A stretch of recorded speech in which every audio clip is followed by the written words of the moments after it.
Oh, welcome to the LCP podcast, with a podcast for health professionals and the wider community looking for diversity in health, ask some hard questions, and have some honest conversations. My name is Archie, I'm an EP based in Cities All the Beaches, and joining me as always is our health business owner, Andrew. Andrew, how are you today? I'm well, how are you? Very well, thank you. It's been a little while.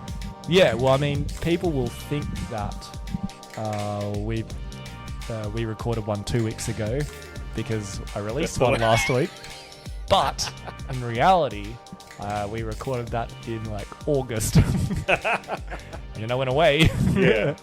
And then like every week I was away, I was like, I should probably just upload that, hey. Yeah. And then just kept delaying. I was like, no, I'll wait because then I'll upload it, and then we'll build momentum again into the end of the year. And look at this. And look at this. Momentum is built. Yep, we're back to a loose fortnightly schedule.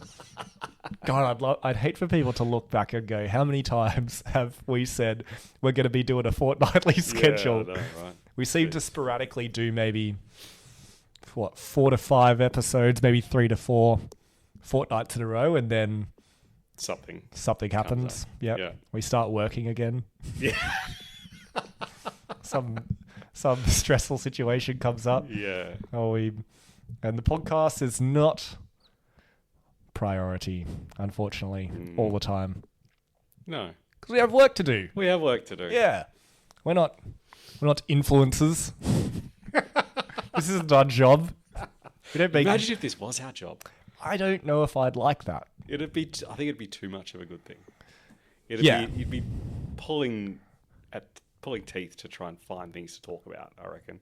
Absolutely. You end up just talking about the same thing over and over again. Exactly. Or we'd then have to have more guests on, which would be great. More guests would be great. But then we're just constantly interviewing people then. And it's then whatever, the topic is just whatever we're talking to them about. Or we'd have to do a lot shorter episodes, so we didn't cover as much stuff. We wouldn't be able to drink 2 and beers. then we wouldn't be able to drink 2 beers. And what's the point? This is why I'm here, really. What's the point if we can't drink 2 beers? We've got Amanda today. Hello, Amanda. Hello, Amanda. Yuli's Brewers. Jesus. Yuli's Brews. Cool. The Amanda. Oh, yeah. That's all right. Jesus, Andrew, what are you trying to do to me? It's a Monday night. It's a 6.7% titty. Oh, God. Yeah. Who knows where this is going to go? It's 2.1 standard drinks, Andrew. Wow. Honestly, I saw it is it's kind of like an orangey can with a cartoon picture of Amanda, I presume, on the front of it. And that was entirely why I chose this beer. That's great. Because of the can. So It's pretty yummy. I do enjoy that. It's an IPA for those who are interested. And for a 6.7%er, it's not overwhelmingly strong. No, it's not. It's all right. So that's good. Lovely. It's good. IPA. IPA. Drink it. Also, if we podcasted that often, think of how many beers we'd have to drink / pay for. I'm pretty sure this comes out of petty cash.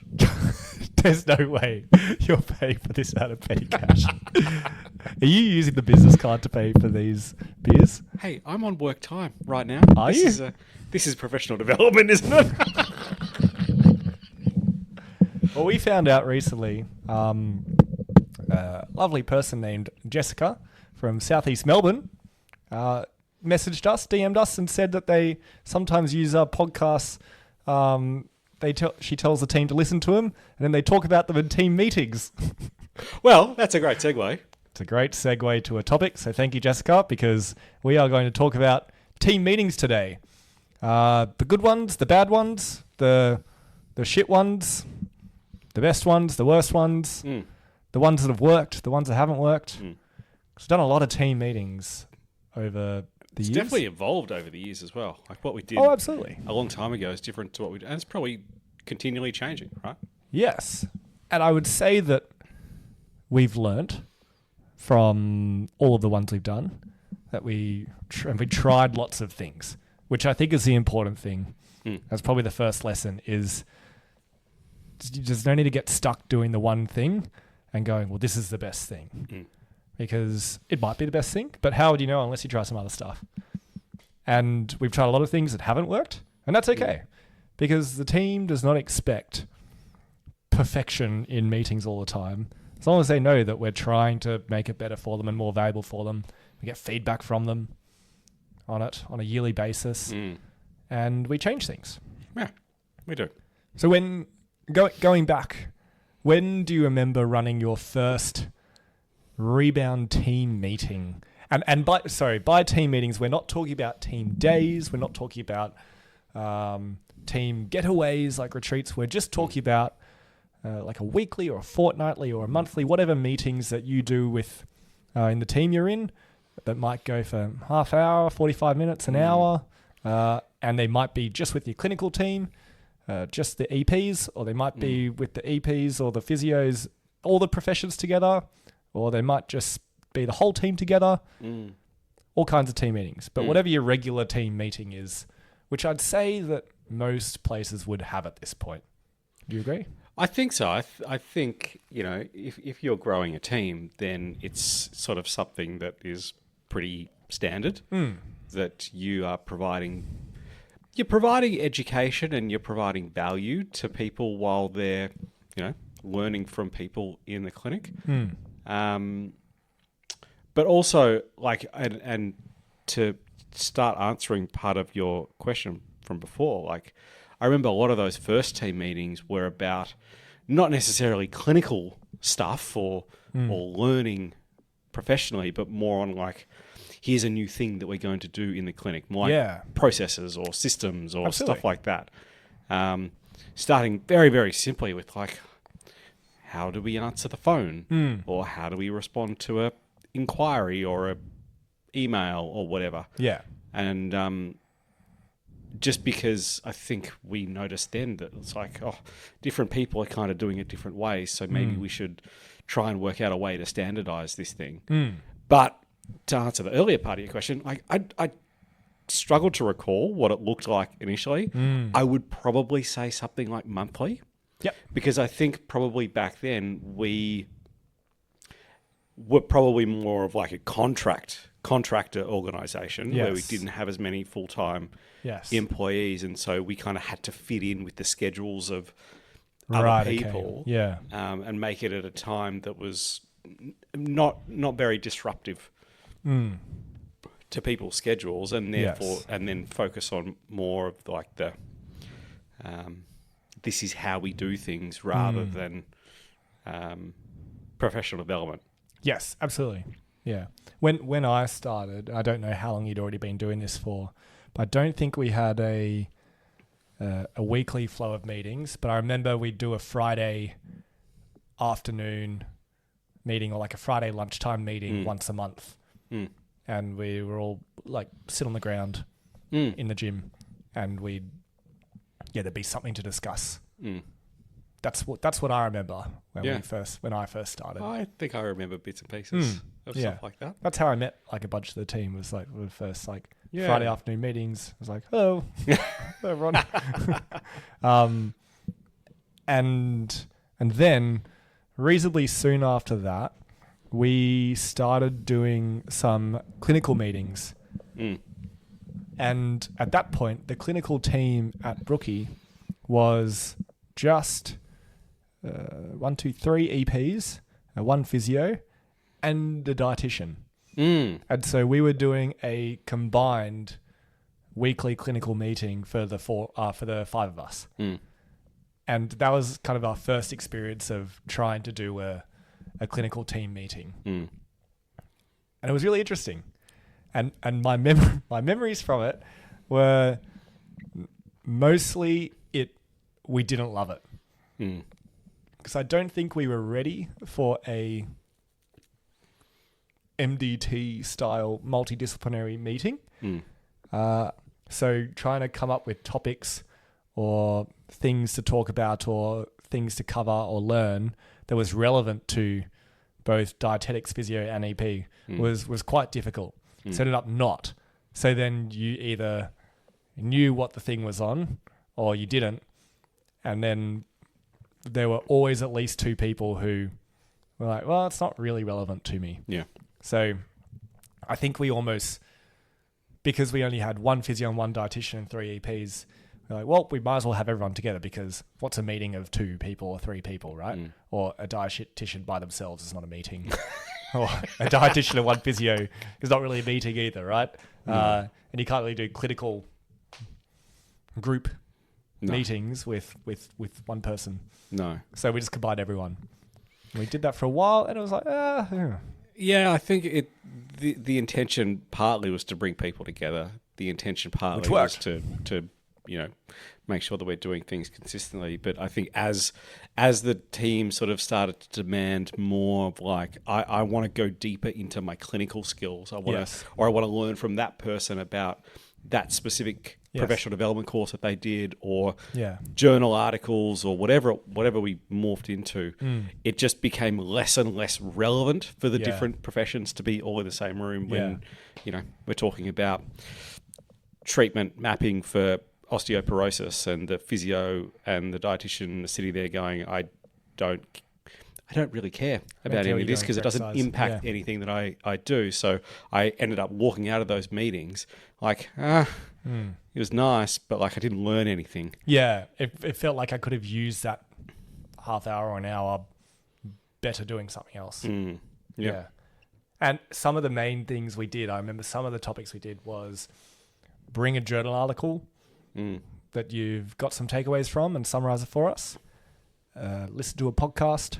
Bring a complex case that you have, or a recent issue you've had, and talk us through it, and then we'll help you plan for it or brainstorm it. And they're all really good topics that didn't really work the first time in that setting.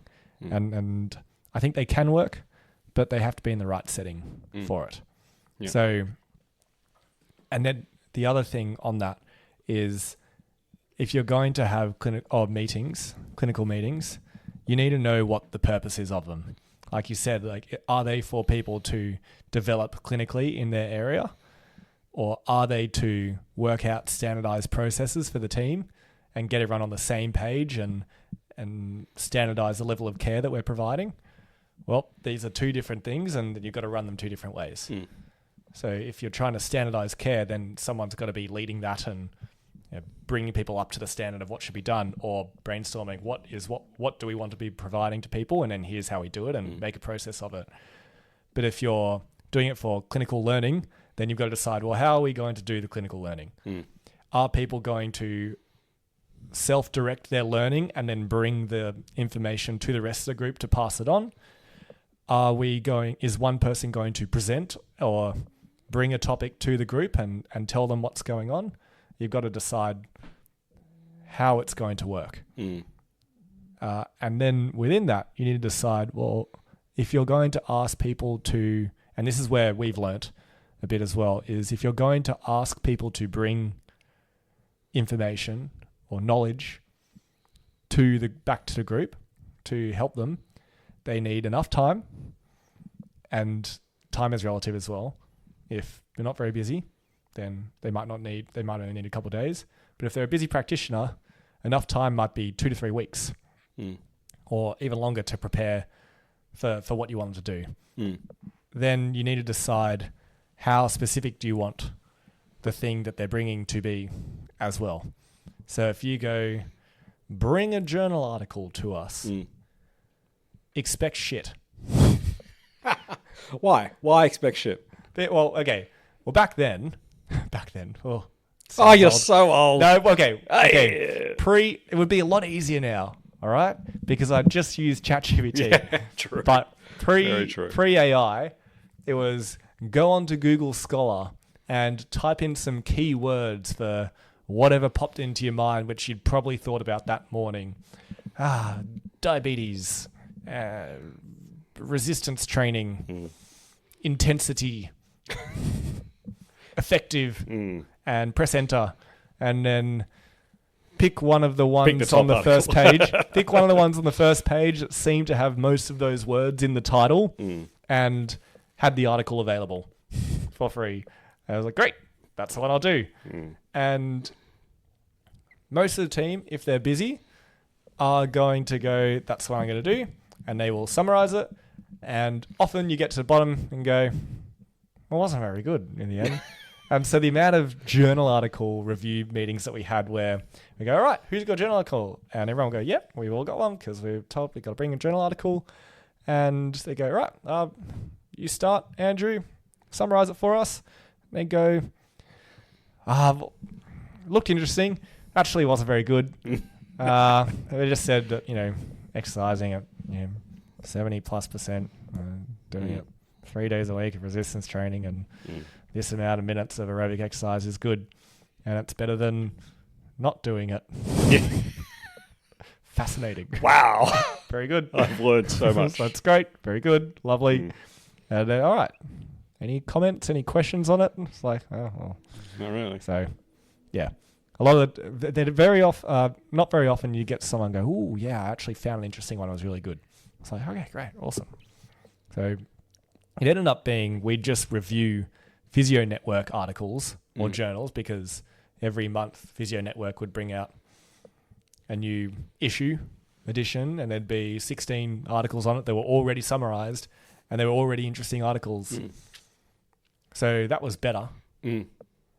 But yeah. You just got to take that into account. That just telling people to bring a journal article. Yeah.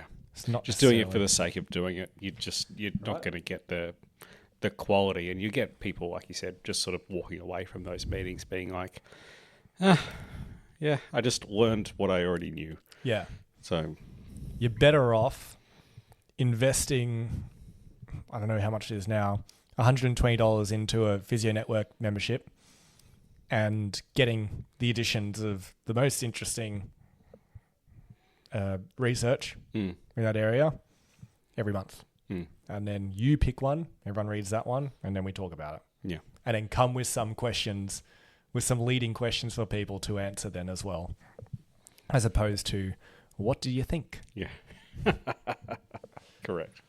Because if people have their clinical hats on and you're breaking up their day, and they're going to come in and you're going to go, all right, now think bigger picture and assess, analyze this research for me. They're like, oh, I'm just thinking about my clients for the afternoon at the moment. So you've got to give them a little more direction sometimes. Is good. That is good. Thoughts on that? Yeah, I remember those days. And I think, when... You mentioned there that team members are quite busy, and so like going through that process is just a result of them having busy schedules. And I think business owners feel the same, will do it for the same way. It's like, I'm busy, I'm trying to like not make me have to do all the work here.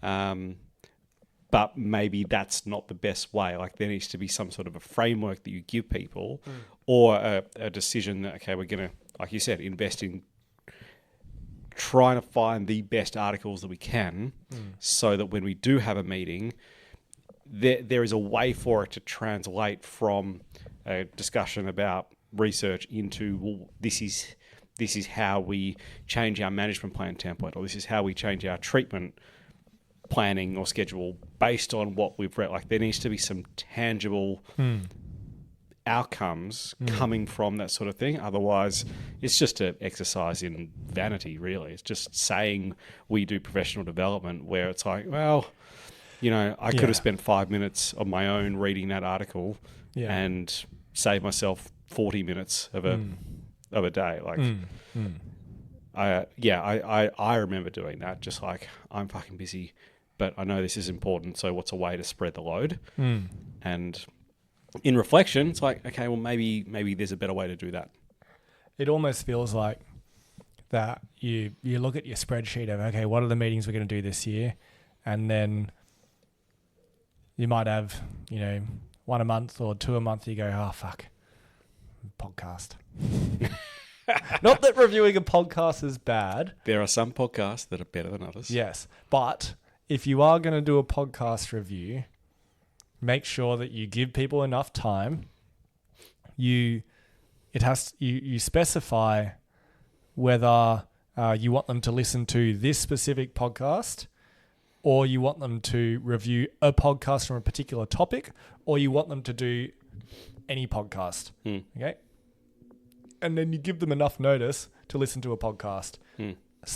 / if there's someone who doesn't normally listen to a clinical podcast, you give some recommendations of where to start. So you know that they're going to get some good information that is actually helpful to bring back. Because once again, you don't want people going onto Spotify or Apple Podcasts and just typing in exercise and blah. Correct. Because there's you might get shit.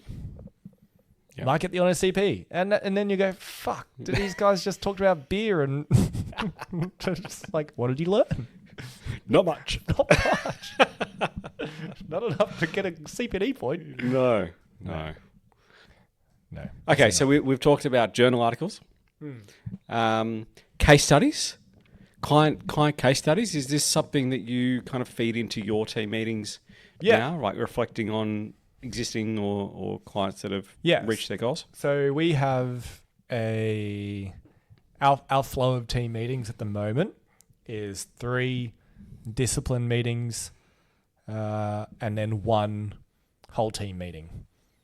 So 3 EP meetings. Yep. So week 1, week 2, week 3 is EP. Yeah. And then week 4 is whole team meeting. Multi-D meeting. We do 45 minutes per meeting at the moment. It's always at the same time on a Thursday. And we've messed with that back and forth. It's been an hour. It's been 2 and 2, as in like 2 EP, 2 whole team. It's been some longer ones, some shorter ones. This is where we've landed over the last year. I think overall the team is happy with the breakdown at the moment of having 3 with their discipline and 1 with the whole team. It's worked better that way than what we've done in the past, because I think sometimes people run out of useful topics to cover as a whole team, because you're trying to cater for so many different jobs and roles, especially as a team gets larger and larger. If you have reception, admin, clinical, non-clinical, multiple disciplines, gets tougher. So that is a tough thing to do on a fortnightly basis. And so we've definitely explored that, right? We did the 3 and 1 this year. That was an introduction for this year. And I think it's a good, like for us, it's kind of a good happy medium spot. Because you're right, like when you have different people from multiple disciplines and you're carving out a piece of their day, because we have multiple clinics, so people have to travel to come here, and then we do it in person, and then they go back. So it's, which you don't have to do. You can do. You don't have to, but like you need to make, if you're going to carve out an hour and a half of somebody's day, like you need to make it worthwhile. Absolutely. For them.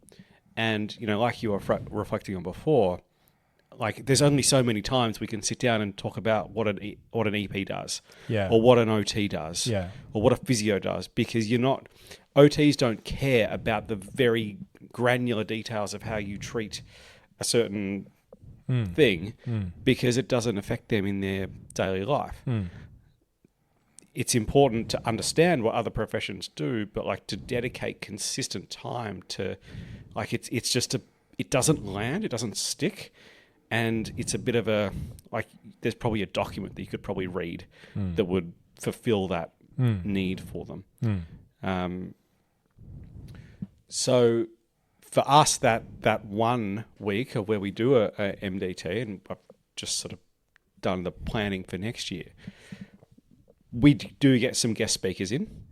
But again, like those guest speakers need to like transcend the professions. We can't just have an expert EP come in, because you just have the same problem of 2/3 of the people sitting there going, well, this isn't that relevant to me. So whatever.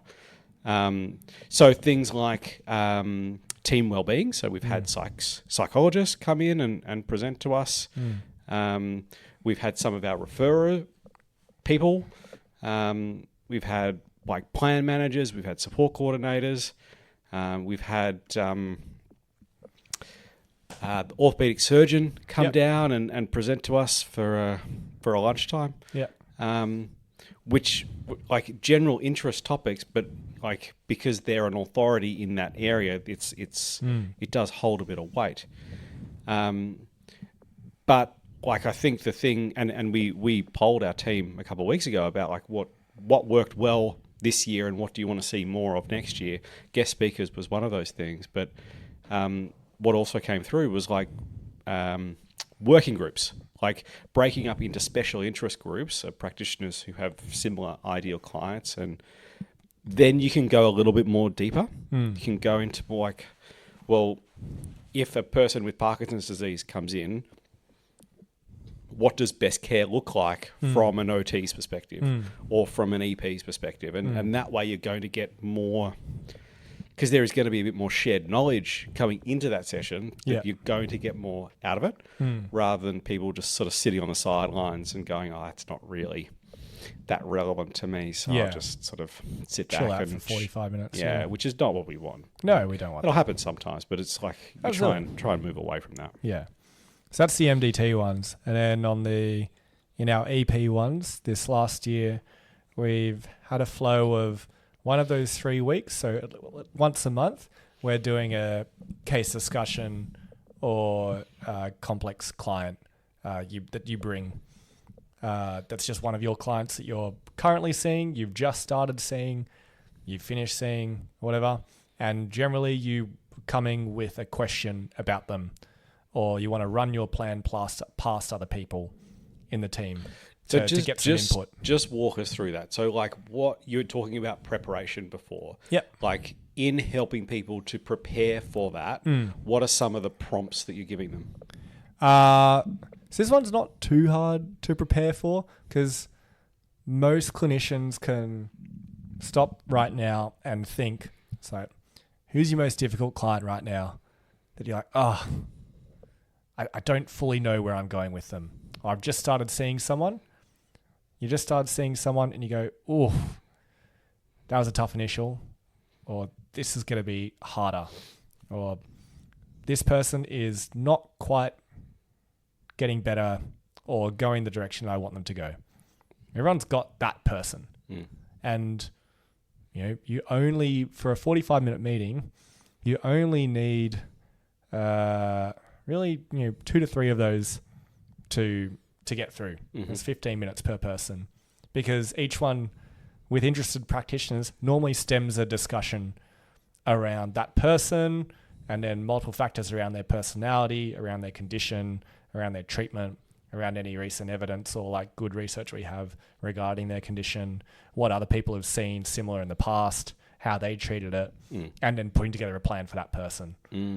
So within that one person, there's generally a good 10 to 15 minutes worth of interesting chat, especially when you have multiple people.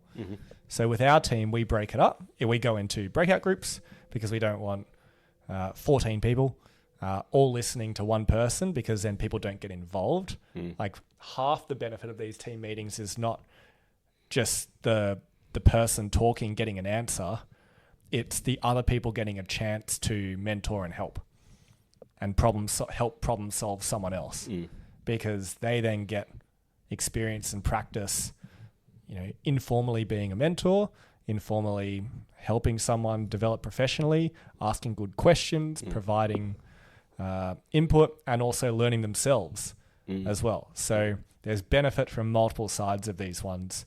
So generally, I'm sure our team could probably use some more prep time than what I sometimes give them, but it is all in the spreadsheet that everyone's got access to normally. There's some prompting questions that you sort of...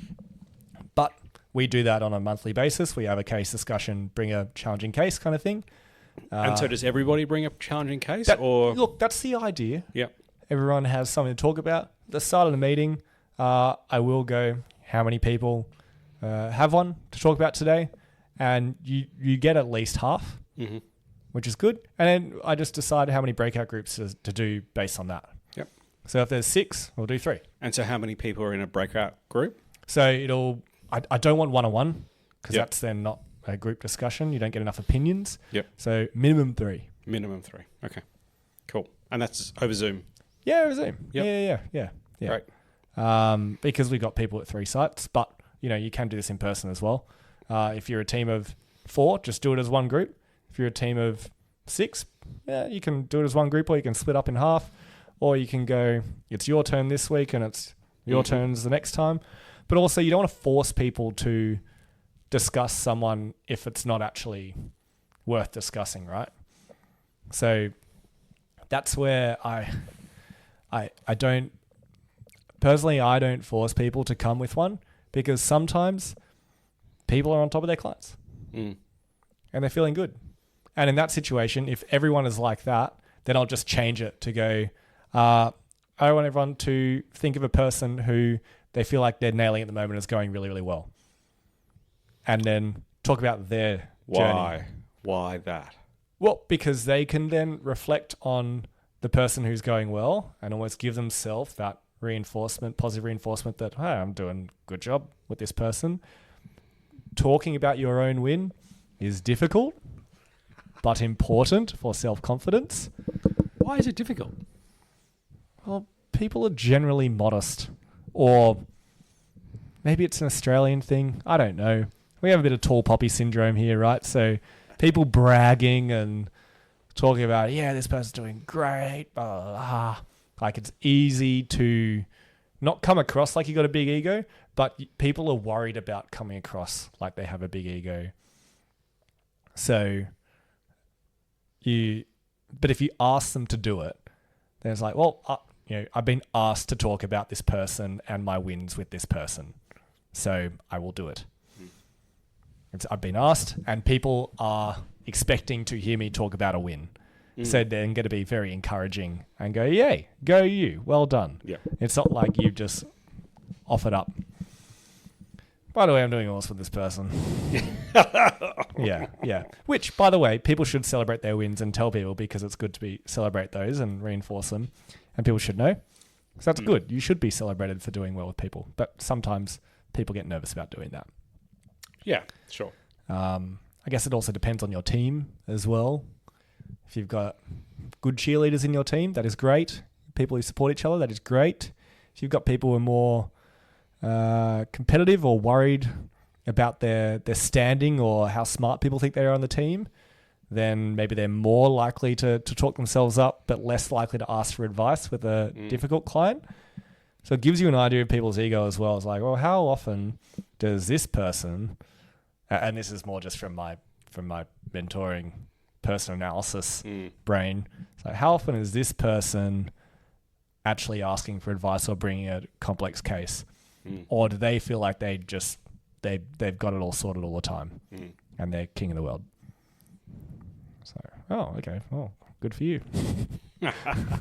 You've got it all sorted. Yes, exactly. Not that I think anyone on our team is doing that if they're listening. Hey, don't do that. No, but I agree. I think it's a really good mentoring question to ask. We ask that question as well in our one-to-one sessions. Name a client that's crushing it, because success leaves clues, right? Like when clients are, everything is just going fucking terrific. It's all going the way you want it to. That doesn't happen by accident. There are things that if you can stack up a few of those different clients. Move your mic up a bit, Andrew. Thank you. I can't. I'm bending over. No, make it taller. Here, let's switch. Oh, actually, no, that's not going to work.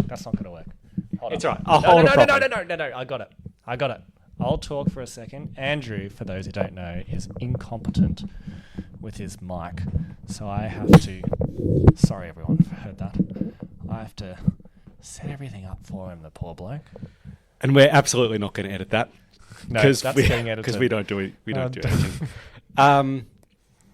If you stack up a few of those clients over a 12-month period that have just gone incredibly well, you will find consistencies as to why that's happened. Yes. And even if your ego is a little bit more inflated than other people, I think it's a good thing to just reflect on. Like, why are these things going well?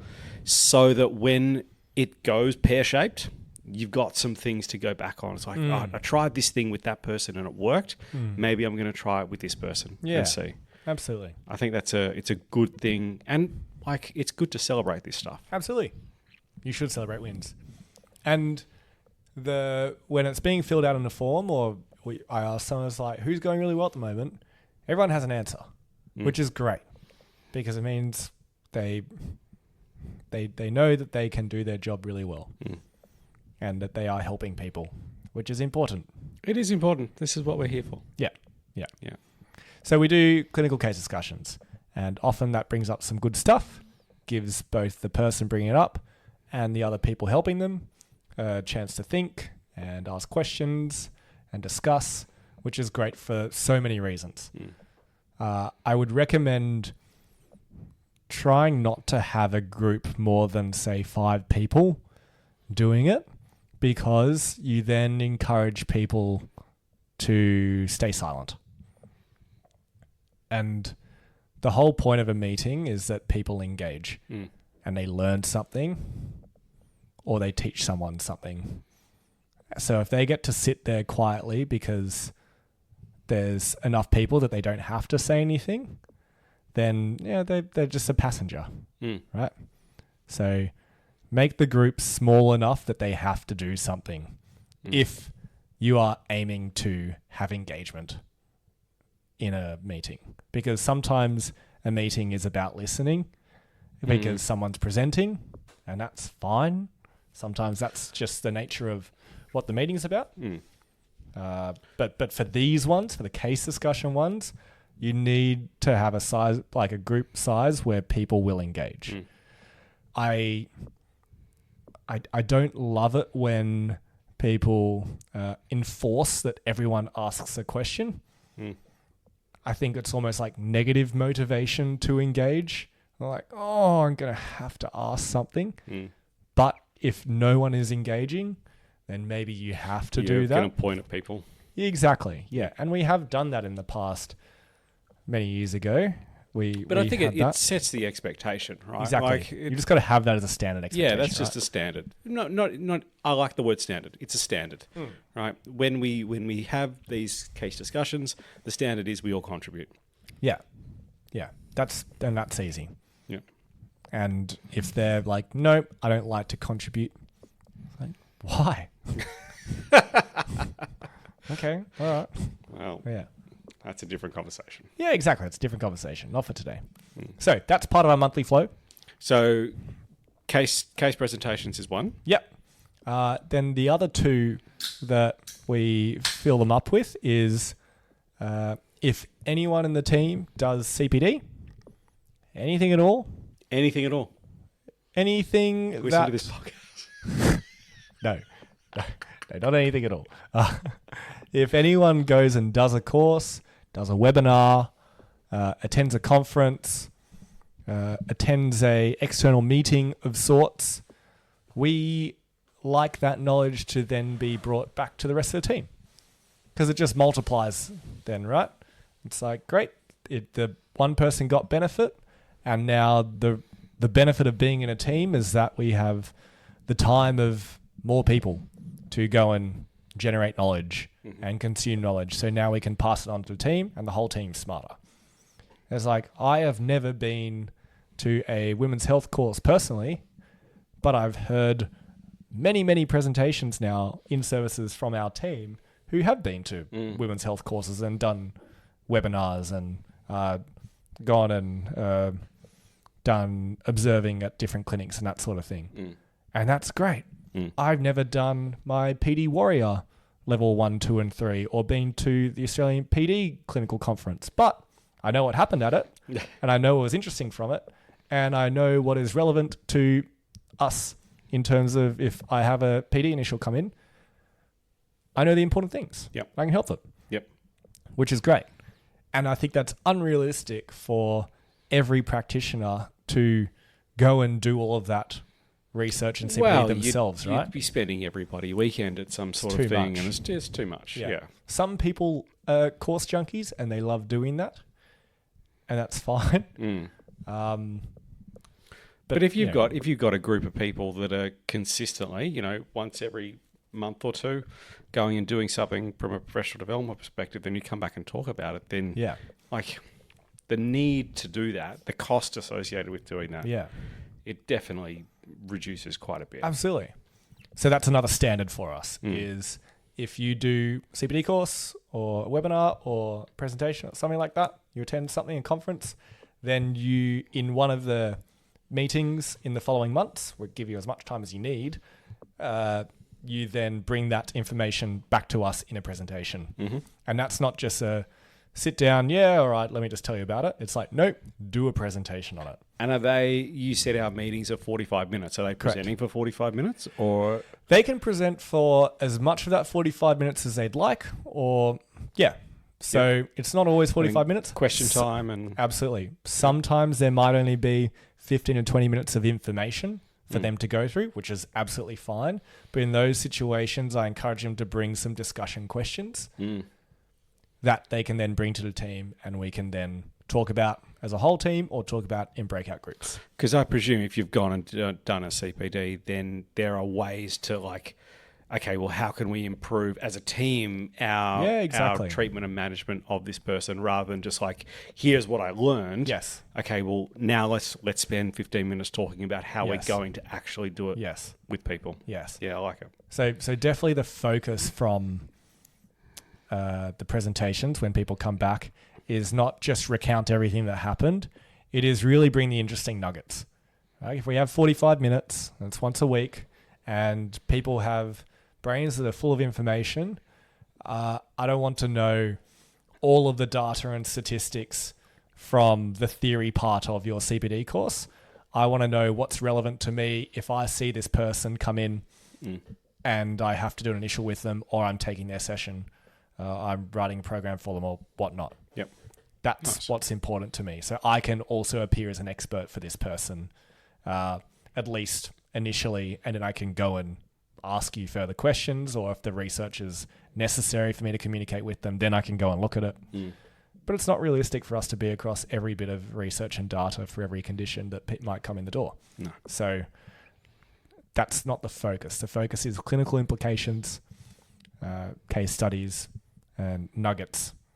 Nuggets of information that it's important for us to know. Okay. So what's the third week? The third week, well, there isn't always a month where we have that. But often we have a process or a team update or a program change, something like that to go through as a team. So if it's not that, we will also try and organize a guest speaker. And the way we organize guest speakers for our EP meetings is we use it as a networking tool for the team.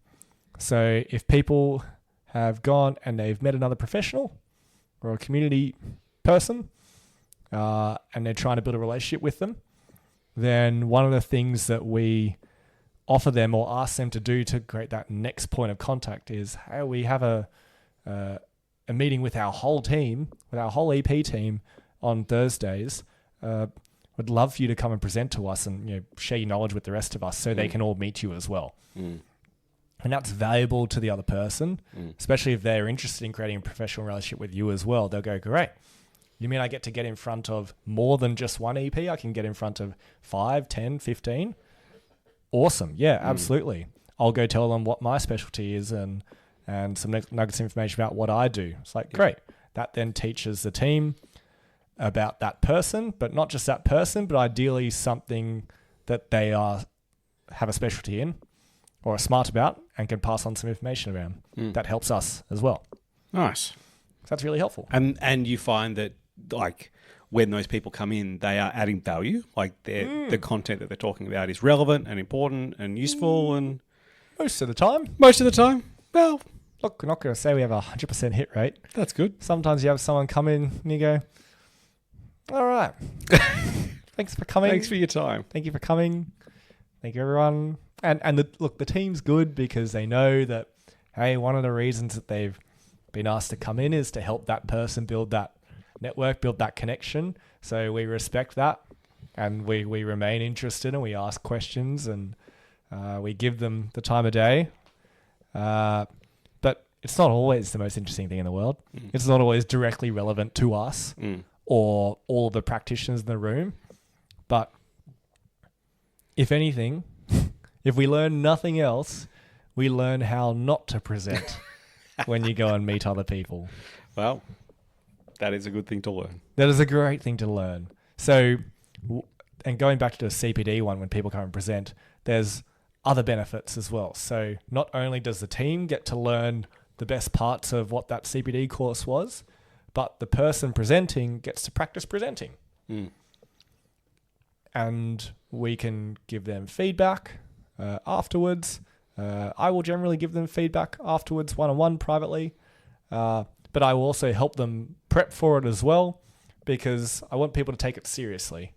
So the reason I don't want people to just casually go, oh, let me see what I remember, and I'll just tell people in a circle, is it is practice for if you go and talk to other people and present to community, other allied health professionals, clients, GPs. Presentation skills are very important. And you only get better at them by practicing. Agreed. And learning from the ones that you've done. So presenting to your team and taking it seriously is a great skill. A very, very important skill. Nice. Especially in that allied is a health. good nugget. So, yeah, if you do have people coming in your team and giving CPD talks back to the team, make sure they plan it properly. Make sure they do a presentation.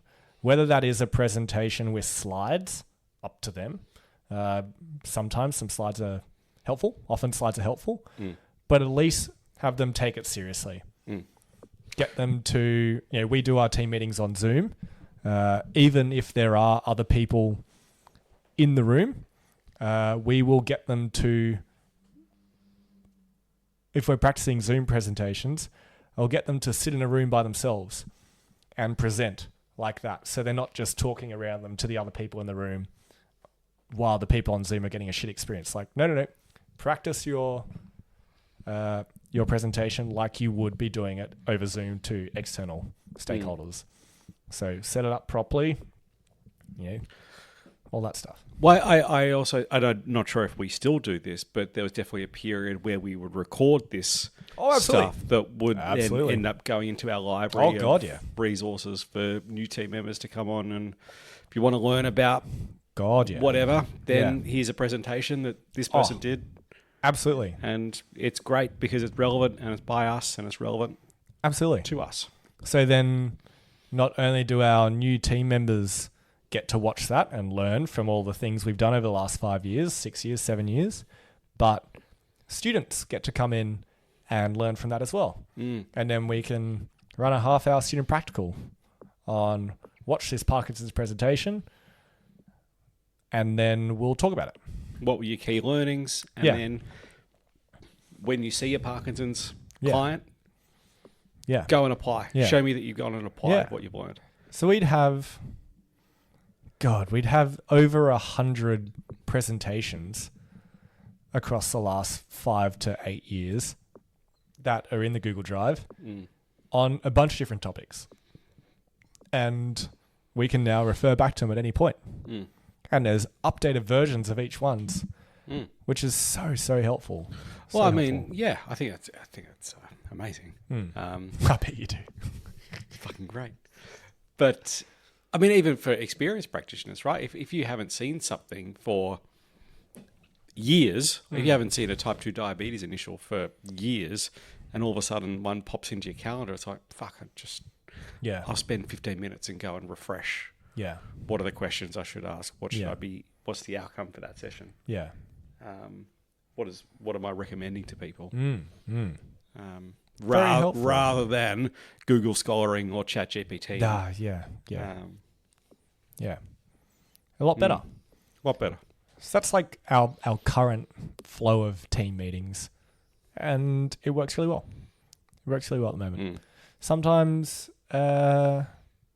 we have months where there is not much CPD, and you really can only do clinical discussions or case discussions so often, right? Before people go, I'm just talking about the same person. So you don't want to overuse that. People get bored of it, and you got to keep people interested. So then it's up to you, if you're playing the meetings, to bring some information to the people.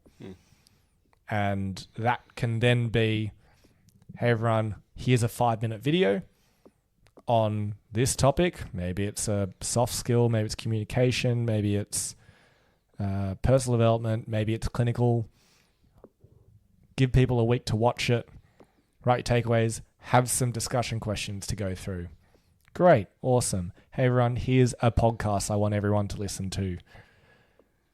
Give people enough time to listen to it, then review it, have some questions to go on it. I wouldn't recommend coming in and going, what do people think? Yeah, it was good. Yeah. It's like, oh, I didn't really play anything else. Damn. And everyone just said it was good. Yeah, talk about yourselves. Yeah. Yeah. It's like at a book club. Not that I've ever been to my own book club. I've just like watched my mum and my sister in the lounge room having book clubs when I was growing up. But I feel like they had questions and things to talk about based on the book and opinions. But they wouldn't just go, what did everyone think? Right? You don't do that. No, that's not a good question. You have better questions and things, right? I don't know. Have you ever been to a book club? I can't say I have, but I could imagine they would have a varying degree of reflection on said book. Treat your team meeting like you would a really high quality book club. You know? You want to have questions. You want to have activities. You want to have opinions. You want to have opinions. Have debate over, is this correct or is it applicable? Or we don't just want everybody sitting around nodding their heads going, research. Yeah. Like, have some hot topics or questions to discuss. You know, I actually have a hot topic or question, which is not for now to discuss, but one that people can go and bring to their teams. And I'd like to know people's opinions because... are we asking for interaction here? We could ask for interaction. I don't know how I'd actually work out the interaction. Maybe I'll just put up an Instagram post after this is released and people could just go wild in the comments. All of our followers. All the 10 people that listen to our podcast. Is if someone is stronger on one side of their body than the other, and it's not because of a disability, it's just because they have one stronger side than the other, do you still get them to lift the same weight on both sides? Ooh. Or do you go heavier on the stronger side and lighter on the non-stronger side? Interesting. Yeah. That's a question. That is Bring that to your teams. Because I've been asking everyone this week because... Look, I haven't looked into like the research, but to be honest, I don't think there's going to be research telling me it's like, oh, well, it's actually more of an injury risk or less of an injury risk if you do this versus this. I don't know. I think I'm just going to make my own opinion up anyway. Well, but I think that's important. Right? Yeah, it's not necessarily the answer, but it's why you gave that answer. Exactly, is interesting. And I think it's important for people to say their opinion safely, but then also then clinically justify why they have that opinion. And then be willing to change that opinion if they are given enough evidence of the contrary. I like it. I like that. Should we have this discussion or should we not? I wouldn't know what to do. Okay, all right. Should they lift different weights? Are you talking like compound lifting or are you talking isolated lifting? Oh, like dumbbell exercises. Like, say they're doing a dumbbell shoulder press, seated shoulder press. Yeah. On their right side, they can lift 10. On their left side, they can lift... they can't quite lift 10 as effectively for the same amount of reps. Is it okay for them to train 8 kilos on the left and 10 kilos on the right? Or should they just go 8 kilos on both? So go down. So go from 10. I don't know. Well, what do you think? Well, this is important.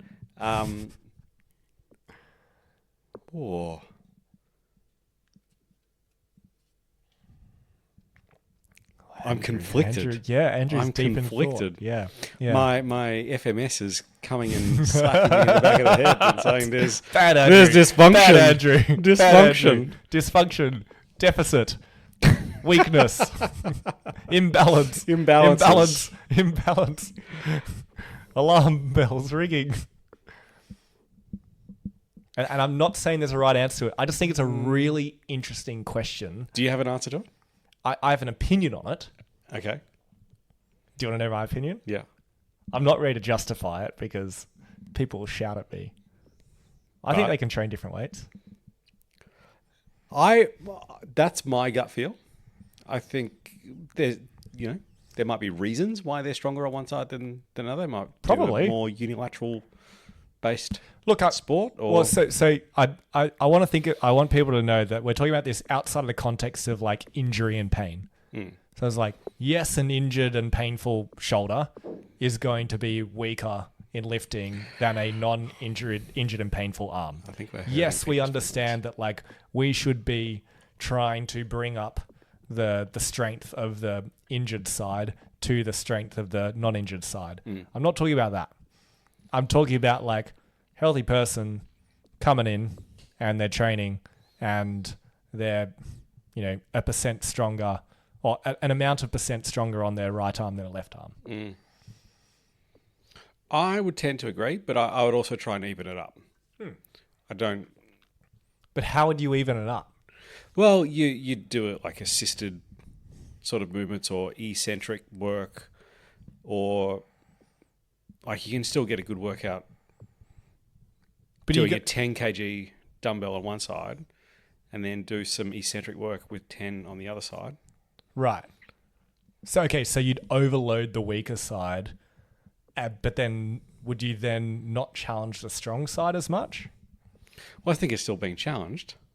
Is it? Well, it depends what their But why wouldn't you then do eccentric and overloaded stuff on the strong side as well? It depends what they're trying to get to. If they're trying to do a strict press with a dumbbell or a barbell, then equality in sides is important. Sure. If that's their meaningful activity. If that's their goal. But if it's not... like a pure bilateral powerlifting movement. Correct. Yeah. If we are training Olympic weightlifters, then that is important. Well, then their meaningful activity requires that, right? But if they were... Say Rafa Nadal comes in. He's like, hey, Andrew, my accent's coming out. My left bicep, I don't know what a Spanish accent sounds like. I regret everything. No, it's good. Keep going. My left bicep, I can't lift as heavy as my right bicep. Help me. Well, I mean, you spend... Well, Rafa. No. Shut up, Rafa Nadal. Shut up. Idiot. You spend 20 hours a week with a racket in one hand, then it's not going to be a realistic proposition that one hand is equal to the other hand. Yes. Also, sorry, I'm Rafa Nadal here. My left arm is stronger than my right arm. Sorry. The claw. Yes. The claw. Go on. Yeah. Yeah.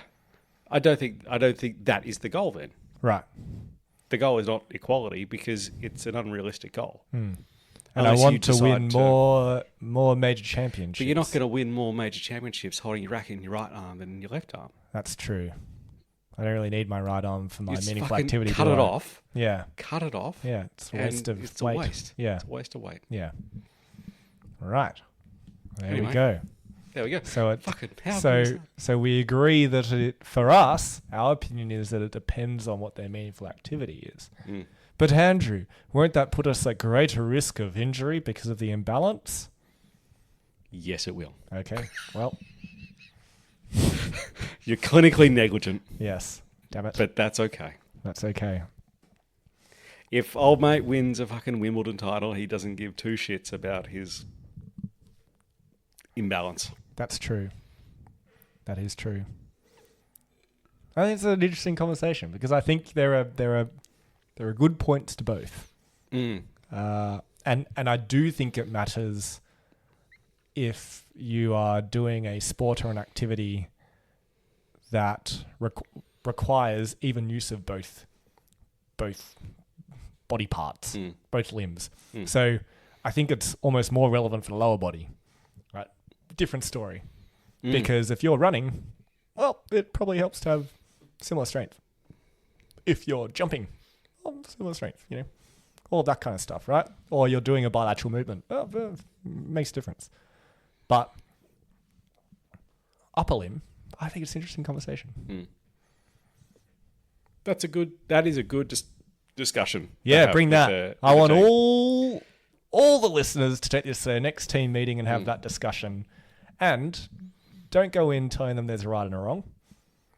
Go in with some triggering questions and everyone to say their opinion, or even to write their opinion down beforehand so that they are forced to say what their initial thought is, as opposed to going, yeah, I agree with the person before me. And avoid conflict. Because avoiding conflict doesn't help. We did that for a little while, where we would. I don't even think this was clinical. I think we were just picking topics. In fact, this was during COVID, where we were maybe pulling at straws of things to do. But like, we would decide on a topic, and we would kind of figure out, okay, this person's going to have this opinion, and that person's going to have that opinion, and we'd switch them. So they would have to argue against the other point, their innate opinion on thing. Yeah. I think that was interesting. It was interesting. It's a bit of a mind games exercise. It was. We have definitely done debates in the past. Which were interesting. I wouldn't necessarily add it into your monthly flow, but no, that was really short of ideas. That was a COVID moment. COVID one, yeah. So, main takeaways for team meetings, Andrew, so we can finish up here. We'll take turns. We'll play a bit of tennis here. Who do you want to be? Oh, who's the new guy? Sinner. Yeah, you want to be Yannick? Sinner. He's the best. He's the best. I'll be the other bloke. I'll be Alcaraz? Yeah. No, I'm the demon. What am I talking about? I'm the demon. All right, go on.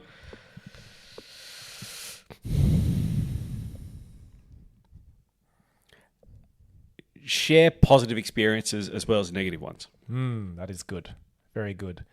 My first point is get team to do proper presentations back to the team in meetings on CPD. Nice. You made this point a couple of times, which was give the team enough time to read the book, read the article, listen to the podcast. I remember a long time ago, some of the podcasts that we used to listen to were they were a bit long. Yeah. They were 2 or 3 hours long, and it would take a good couple of sittings to kind of go through it. So, not that you should do that, but give people enough time to actually sit and do the thing. You don't want people turning up only listening to the first 10 minutes. Yeah. Or looking at the Spark notes for it, right? Yeah. My next one is if you want engagement, don't have too many people in the room. Make it a smaller meeting. So break people into groups if you have too many. And, 4 to 5 max in a group. Otherwise, people are going to have an excuse to stay silent. Yep. I like it. One more each?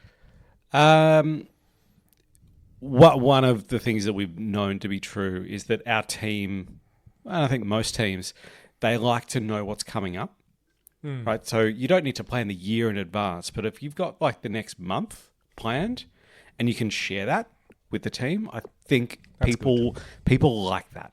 It's good to know that. Yes, have a visible structure or plan looking forward for people. If you are asking people to review a certain piece of literature or podcast or something, then come with questions surrounding that specific thing, not just, we'll talk about it. Come up with some hot questions that will incur discussion. Nice. Beauty. Team meetings. Done. How was your Amanda? She was good. Yeah? She's strong. Yeah, I only had one because I didn't trust myself with 4 standards. I had 2 because I just got really hot in this room. It's pretty hot. The aircon's been turned off. Yeah. Yeah, that's Meg. More of a calling. Meg turned the aircon off on us. Meg. Oh dear. Fortnightly schedule. She's back. Yep. In case you'd wonder what our fortnightly schedule is going to be for the rest of the year, so there's some visibility. It's fortnightly schedule. Refer to the next podcast. Refer to the next podcast when we tell you what we'll be talking about. If you do want to interact, please do DM us. Or if you have a topic you'd like our opinion on or you'd like us to talk about, please do DM us on Instagram, because that's how we came up with this topic today. Mm-hmm. Someone messaged us. So please message. I promise Andrew, who is the admin on the Instagram, he will be replying to you. I look forward to talking to you. Bye.